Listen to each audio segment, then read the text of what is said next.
Bismillah ar-Rahman ar-Rahim. In the name of God, the compassionate, the merciful. Let me start here. First of all, I asked everybody to please bracket out everything that is associated with Islam in the popular media. So bracket that out, bracket out all forms of Islamism, bracket out all forms of what I call religious fundamentalism, because we are entering a completely different universal subculture of Islam. This is the world of Islamic esotericism and the occult, which is a very rich tradition spanning pretty much the entirety of the existence of Islam, I would argue, beginning with the Prophet Muhammad, peace be upon him and his family. Now, when I use the word theurgy, I use it almost in the very definition of the Greek as a God working. So, theurgy is also the cognate of the words theos and energeia. So we are talking about a God energy in the sense that we're talking about theurgy. And I would also say that, yeah, here we go. Brilliant. Yes. All good? Okay. I would also make the comparison that when we are talking about theurgy in the Islamic context, that we're also talking about the high Egyptian metaphysical understanding of the natural. Because in Islamic esotericism, we have a unashamedly Platonist metaphysical framework, where at the top of things is the one, Allah, the God in Arabic, who basically emanates creation into existence or self-discloses. The word that is used even in the Quran, it's tajalli, the self-disclosure of God, the theophany of God. And this theophany of existence happens through the names and attributes of God.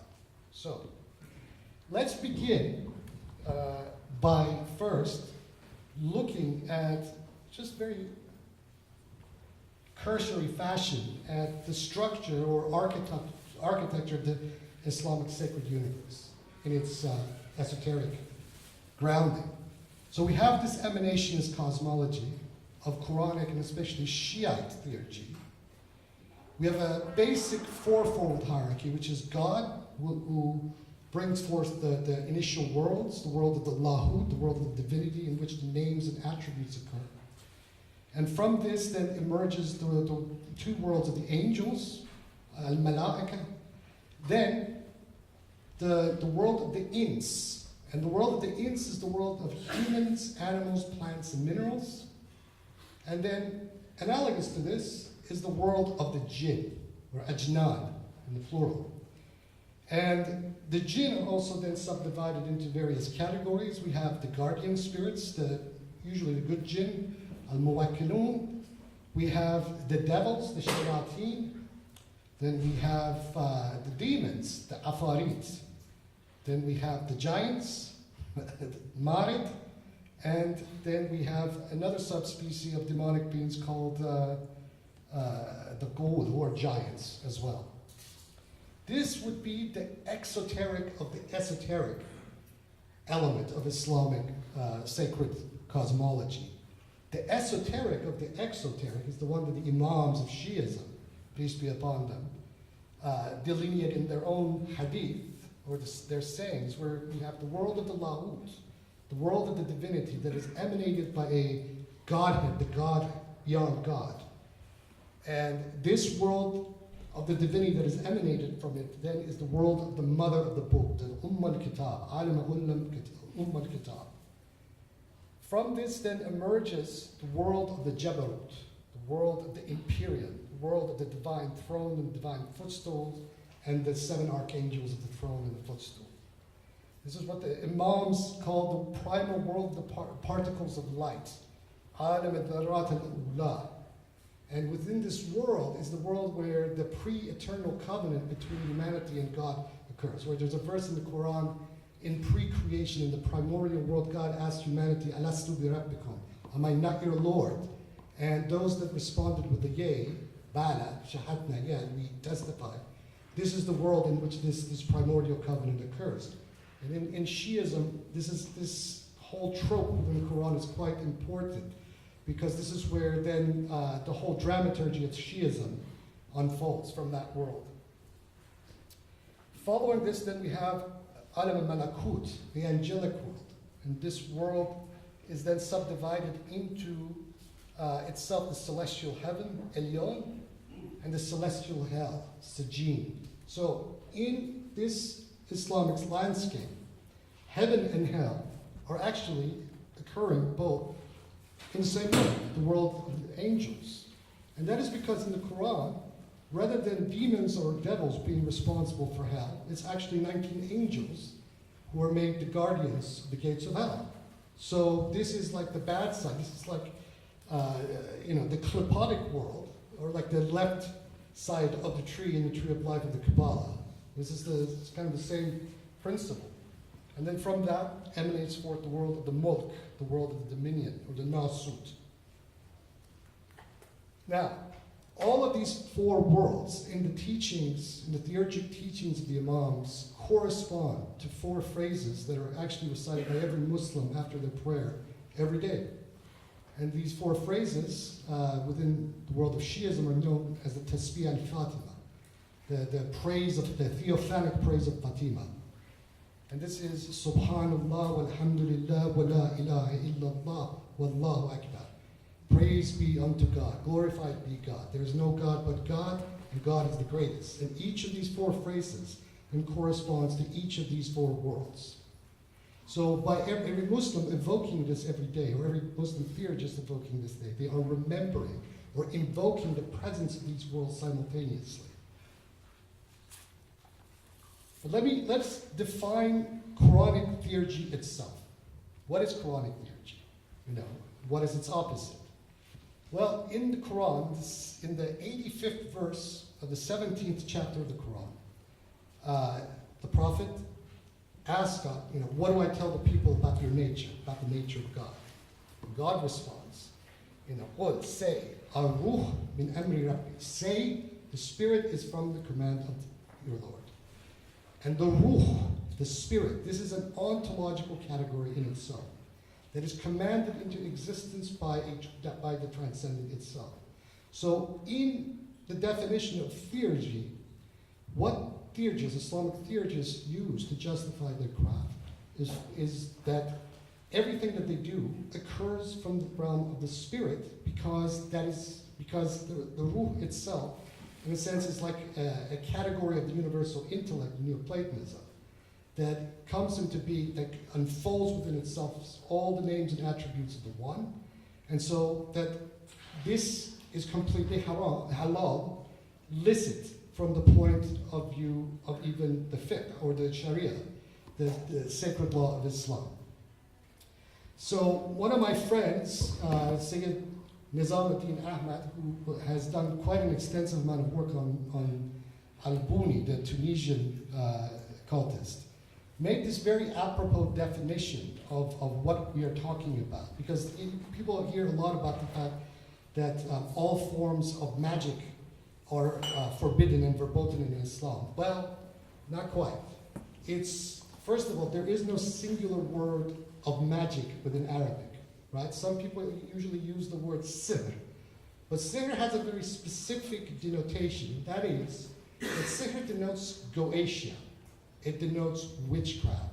It denotes black magic, and it's specifically black magic and goetia that is making pacts with sublunary beings and entities. So anything that is that attempts to negate the unicity of God, or tries to worship any being or entity other than God, and use it, to hurt, harm, etc.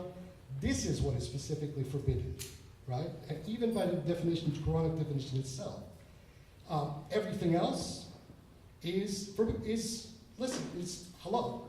So using the names of God to invoke, change time, change events, etc., this is all halal. And there have been lots of debates over the centuries about what is what, whether this is also sihr, whether even using names of God is sihr, but there's a lot of contradiction in those people who are advocating against using elements of the Quran and the names of God itself in a magical setting, in the Ruhaniya city, in a spiritual setting. And that is that they have to then accept the fact that the book, the revelation of God itself, can be used for goetic purposes. And this is where these people always trip over themselves, and we're back basically at the definition of theurgy that is justified by these verses of the Quran. Now, the narrative of what is theurgy and what is non-theurgy, or what is spirituality and non-spirituality in the Quran, is situated within the narrative of the Surah of Taha, the 20th Surah of the Quran. And this occurs in the contest between Moses and Pharaoh's sorcerers. You know, Moses goes out to Mount Sinai, God gives him his revelation, his task, save the children of Israel, and here are your powers, here's your staff. God even tells Moses to throw the staff, to test the staff, that he's given him theurgic powers over the elements. And he tells them that the sorcerers of Pharaoh won't be able to reproduce this. So Moses and Aaron go to Pharaoh, tell Pharaoh, challenge Pharaoh and his sorcerers to a contest, and the sorcerers come out, and Moses come out. Moses throws his staff, they throw their staff also becomes snakes, but the big stick swallows the other one. And the point of this story, and what the exegetes, what the Mufassirun have highlighted, is that whereas God gave the power of the elements and transformation to his prophet and to all holy ones, these sorcerers of Pharaoh were using trickery. So that when we are talking about magic within an Islamic context, so trickery, anything that deceives, is likewise within that category of sihr, rather than being ruhaniya, spirituality.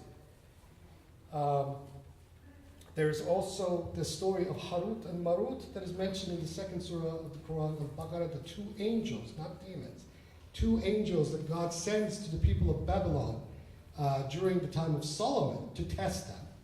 And these angels are tasked specifically in teaching sorcery to the Babylonians. And these people abuse it, and they destroy themselves. But the angels tell them that we were sent specifically by the All-High to teach you this, to test you, to see whether you're responsible. So the Quranic narrative then situate what black magic or what black sorcery and Goetia then entail in opposition to the theurgy. Responsible use of these powers and irresponsible use of these powers. In any case, all of this should highlight that the acquisition of such knowledge requires spiritual exertion, riyada, which underscores the Quranic theurgy is seen as an occult technology revolving around the divine names and attributes of the All-High, mentioned in the book and beyond the book, so that not everything that is written in occult texts, is necessarily everything that is known. I don't have to belabor the point with people here. I think everybody knows that. Next. So what are the basics of the theurgic praxis of Quranic theurgy? Well, the opening surah of the Quran, Al-Fatiha, the 112th surah of the Quran that delineates the unicity of the All-High, Surah Al-Ikhlas, the throne verse that occurs in the second chapter of the Quran, the light verse that occurs in the 24th chapter of the Quran, the verse of gathering, Surah Ayat al-Hashr, and the Surah of Power, which many Shia Muslims believe is the surah specific as a theophany of Fatima herself. And whenever this surah is recited by Shia Muslims on the 23rd night of Ramadan, the Laylatul Qadr, night of power, the Shia Imams believe that this surah instantiates the metaphysical reality of Fatima herself. So, that is the divine feminine element to all of this. So, the 99 beautiful names, Al-Asma al-Husna, that are mentioned in the Quran, each of these 99 names and attributes of God are held to be an instantiation of a distinct and unique theophanic reality, a haqiqa al-wahid.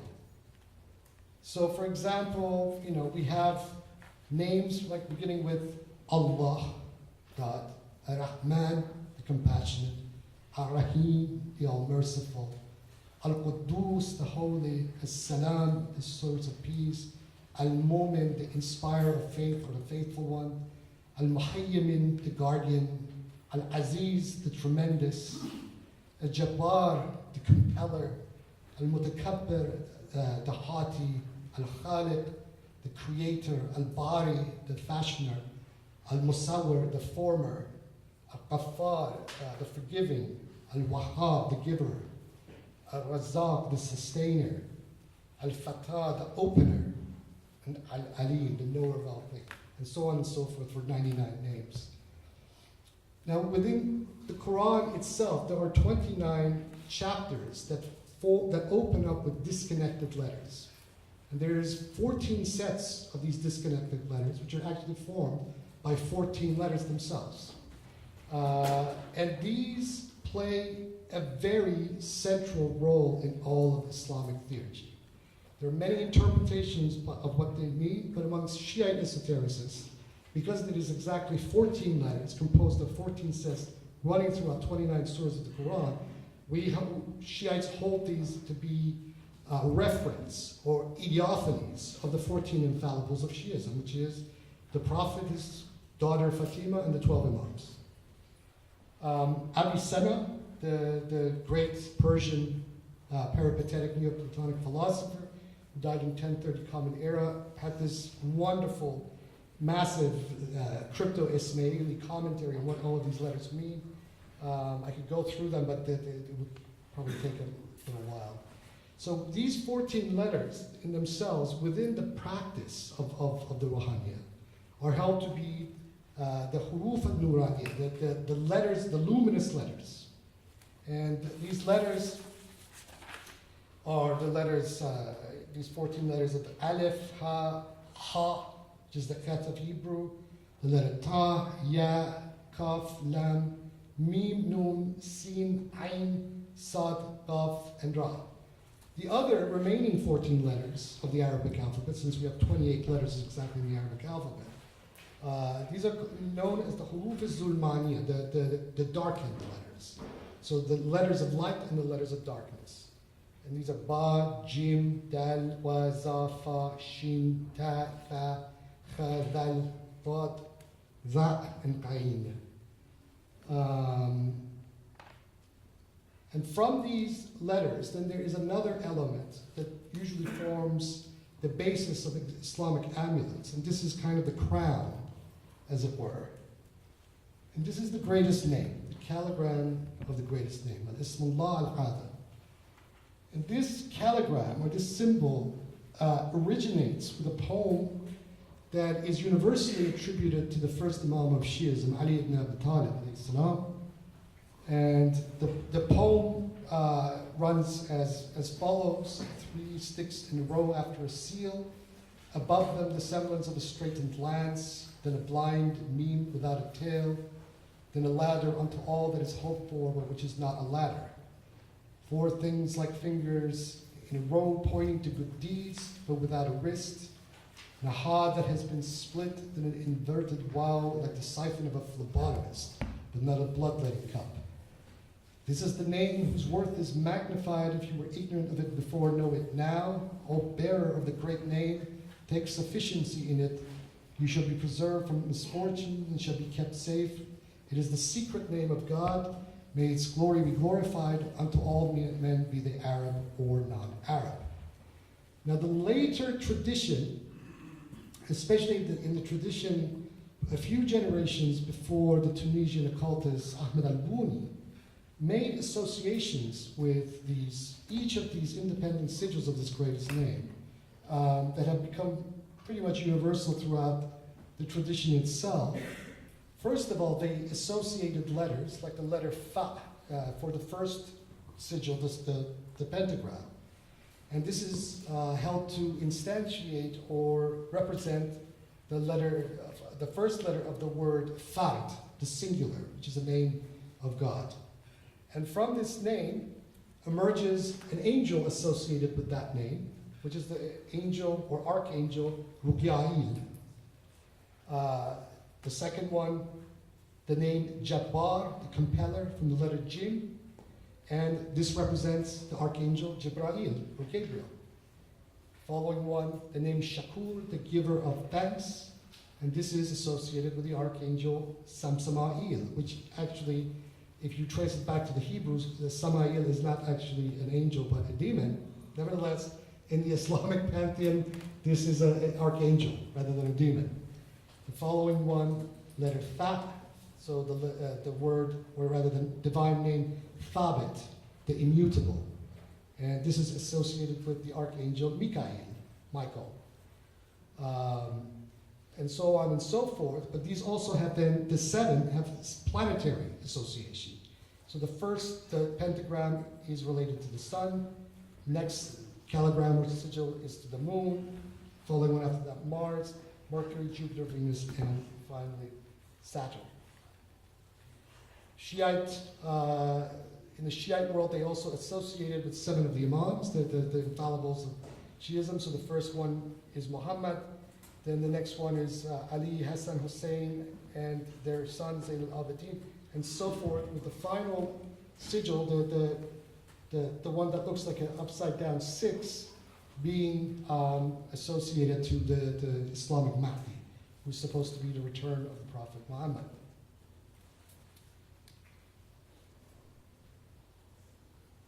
Now, the hieroglyphic spectacle letters, or the sigillic lunates, or occult pens, akalam, which in my studies I keep going back to the Greek magical papyri.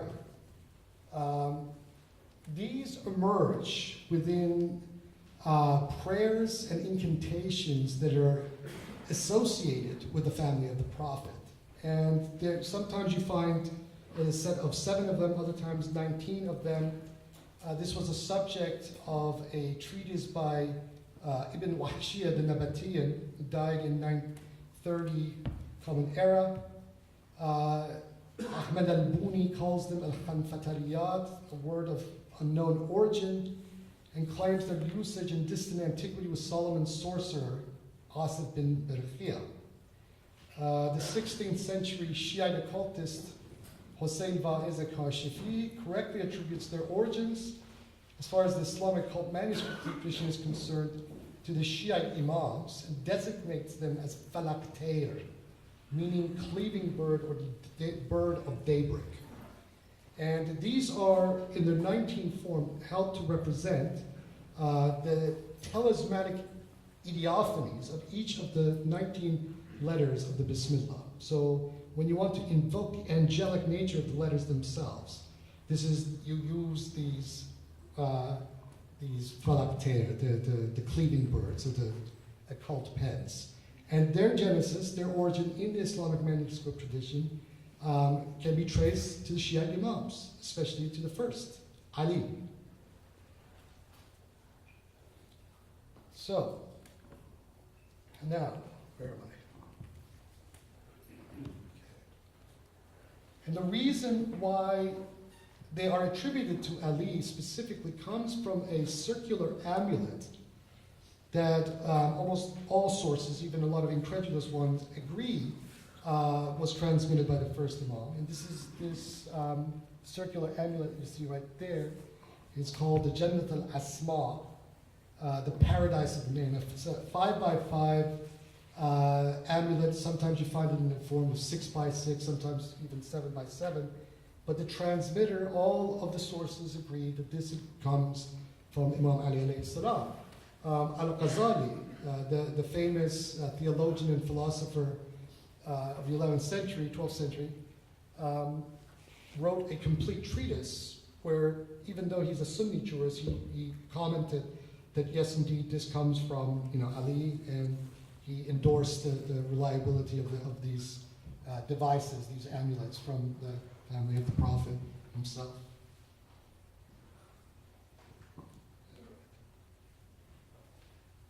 Next one. Hello.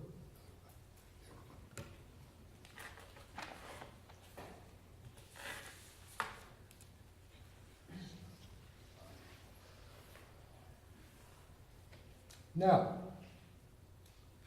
the occult sciences in Islam were classified by this 16th century occultist that I mentioned before, Hossein Vaiz Kashifi, in the following way. In his book Asrar al-Qasimi, he breaks it down as kimia, alchemy. And alchemy is extremely important in the hadith of the Imams.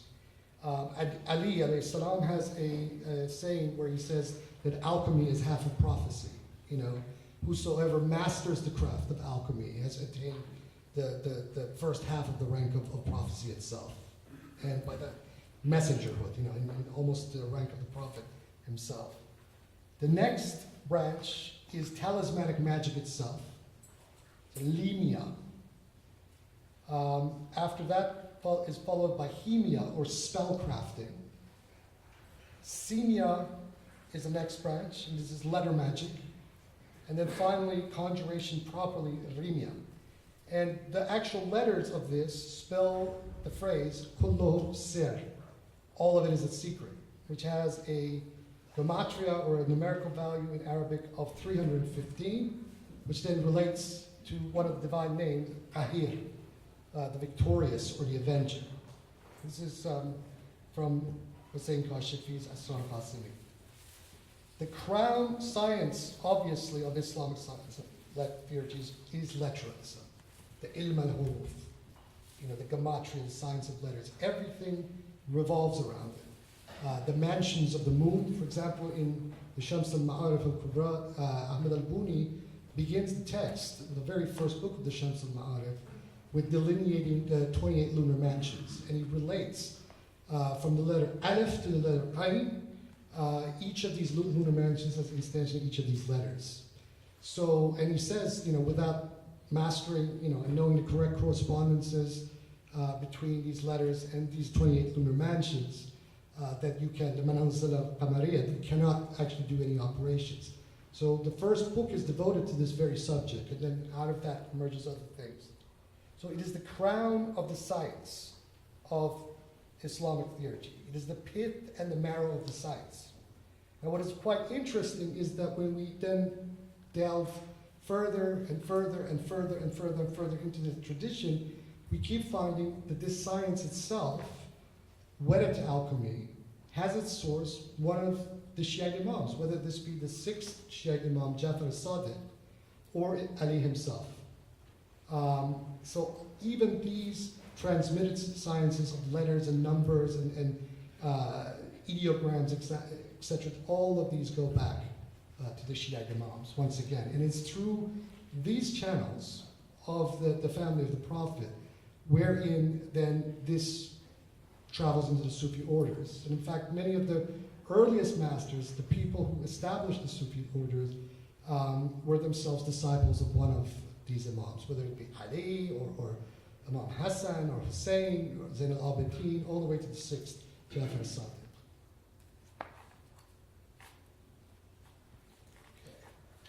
Now, say a few words about what I call the lecherous yogic theurgy of the Salat, of the daily, 5 times a day Muslims prayer. I mean, if you ask this some Salafists, some fundamentalists in the street, they would be completely clueless and probably run away. But there is a yoga, there's a theurgic yoga associated with all of these movements. And it's something that the Sufi orders all transmitted, have been transmitting for 1,000 years now. So for example, the iqama, the standing upright position for the salat, represents the letter Aleph that represents the word Allah, God. Then the next would be the ruku, the half bending of the waist. And people go into a sort of half prostration. This is the ruku. And this represents the letter Lam, the L, or Lamet in Hebrew. This represents the Aql Kulliya, or the Am, the first intellect, or universal command. And then finally, the sujood, the full prostration, when you go fully into the prayer, into the ground, then that represents the letter Mim, which then instantiates creation. And it also, the letter Mim itself is the first letter of the name of the Prophet of Islam, Muhammad. So, in a sense, you are reenacting the cosmogenesis with the Salat in the form of, and this is exactly what yoga itself is doing as well. Within the Sufi orders, this knowledge has been explained to novices and others for centuries in contemporary times. Most people don't know this anymore. So, why is all of this important? Why, in the context of Islam? And I would say, in the context of Islam, this is important because this enriches the tradition itself. That without this element of the esotericism, that in essence the tradition dies. Because the fountain of the revelation itself are these sources. It is the esotericism. It is the spirit. And these were the things that propelled the beginnings and the seeds of the revelation to begin with. I will end with a prayer, a theurgic prayer of Ali himself, where he invokes the tetragrammaton. This is in Arabic, and I will then read my translation of it. And this gives you an idea of where the tradition is looking at, or what the vibe of this kind of stuff is. And this is a dua. A dua is a prayer or a supplication. The word itself, dua, comes from the root da'a, to call. So a dua is an invocation, that which is calling, right? So, Bismillah ar-Rahman ar-Rahim. Allahumma inni as'aluka bi-ismika al-maknoon, al-makhzoon, al-salam, al-munzil, al-muqaddas, al-tahir, al-mutahhar, ya dahru, ya dayharu, ya dayhar dayhuru, ya azalu, ya abadu, ya man lam yalid wa lam yulad, ya man lam yazal wa la yazal, ya huwa, ya huwa, ya huwa, ya la ilaha illa huwa, ya man la huwa illa huwa, ya man la ya'lamu ma huwa illa huwa, ya man la ya'lamu ayna huwa illa huwa, ya ka'inu, ya kainanu, ya ruhu, ya ka'inan qabla kulli kawnin, ya ka'inan ba'da kulli kawnin, ya mukawwinan li kulli kawnin, ahya ishir ahya, ya mujalli al-azaim al-umur, subhanaka ala hilmika ba'da ilmika, subhanaka ala afuwika ba'da qudratika, hasbi Allah, la ilaha illa huwa, عليه توكلت وهو رب العرش العظيم ليس كمثله شيء وهو السميع البصير. In the name of God, the compassionate, the merciful, O God, verily I beseech thee by thy name, the concealed, the treasure, the peace, the revealer, the holy, the pure, the untainted, O durationless eternity, O eons of endlessness, O eternities of everlastingness, O pre-eternal, O post-eternal, O one who neither begets nor is begotten, O one unchanged and unalterable, O He, O He, O He, O no other God is there besides He, O one who no other He is there but He, O one none knoweth his He other than He, O one who knoweth his awareness besides He, O existentiator, O formulating originator, O great spirit, O existentiator before all existences, O existentiator after all existences, O creator who is in every existence, Ahya Asher Ahya, I am that I am, O majestic theophanic disclosure of the mightiest commanding causes, glorified art thou by thy clemence after thy knowledge, glorified art thou for thy forgiveness after thy power. Sufficient unto me is God, no other God is there but He. In Him do I place my trust, for He is the Lord of the mighty throne, and nothing is like unto Him, for He is the hearing, the seeing.